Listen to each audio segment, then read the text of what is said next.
Hello students, we are going to learn about sentence. What is sentence? Sentence क्या होता है?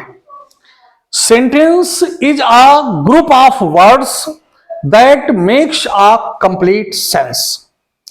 Sentence शब्दों का वो समूह है जो एक पूर्ण अर्थ देता है, जो मीनिंगफुल होता है।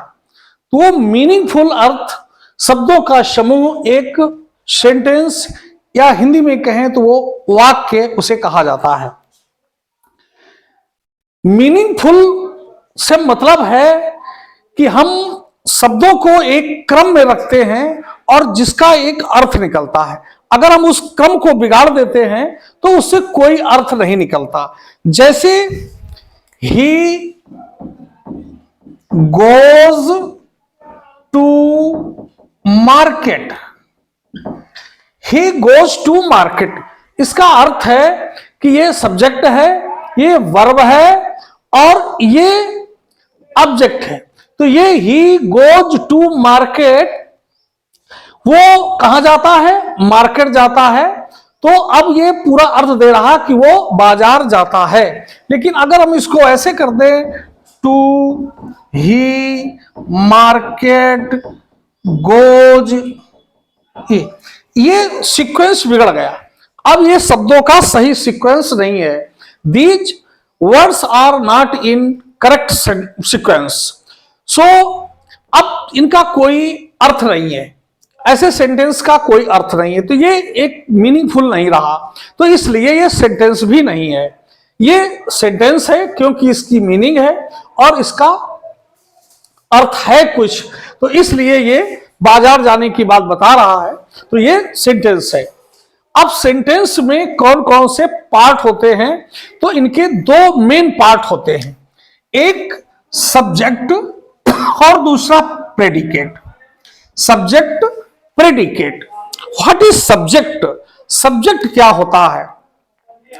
सब्जेक्ट किसी भी सेंटेंस में वो पार्ट है जिसके बारे में उस वाक्य में कुछ कहा गया है या जो उस क्रिया का करता है, जो उसमें एक्शन है, उस एक्शन का वो डूअर है, तो वो सब्जेक्ट है। यहां ही गोज टू मार्केट, वह मार्केट जाता है, तो मार्केट जाने का काम कौन कर रहा है? ही कर रहा है, इसलिए ही सब्जेक्ट है।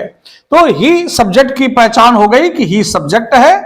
अब ही के बारे में क्या कहा गया है? जो उसके बारे में, सब्जेक्ट के बारे में कहा जाता है तो उसे हम प्रेडिकेट कहते हैं। वो गोज टू मार्केट, ये प्रेडिकेट, ये सब्जेक्ट है, तो ये पार्ट प्रेडिकेट हो गया। प्रेडिकेट, सब्जेक्ट के बारे में जो कुछ भी कहा गया है तो उस सब्जेक्ट के अतिरिक्त जो पार्ट होता है सेंटेंस का, उसे हम प्रेडिकेट कहते हैं, उसे हम प्रेडिकेट कहते हैं। इस प्रकार सब्जेक्ट के, सेंटेंस के दो मेन पार्ट हो गए, सब्जेक्ट और प्रेडिकेट। सब्जेक्ट और प्रेडिकेट। तो ये हमने सब्जेक्ट और प्रेडिकेट को समझा। अब इसको समझने के लिए हम और भी सेंटेंस ले सकते हैं। They are playing cricket. They are playing cricket, यहां वे क्रिकेट खेल रहे हैं। तो कौन क्रिकेट खेल रहे हैं? दे। अब हम सब्जेक्ट को हु, या हम सब्जेक्ट की पहचान किससे करेंगे? हु से करेंगे। हु किससे करेंगे?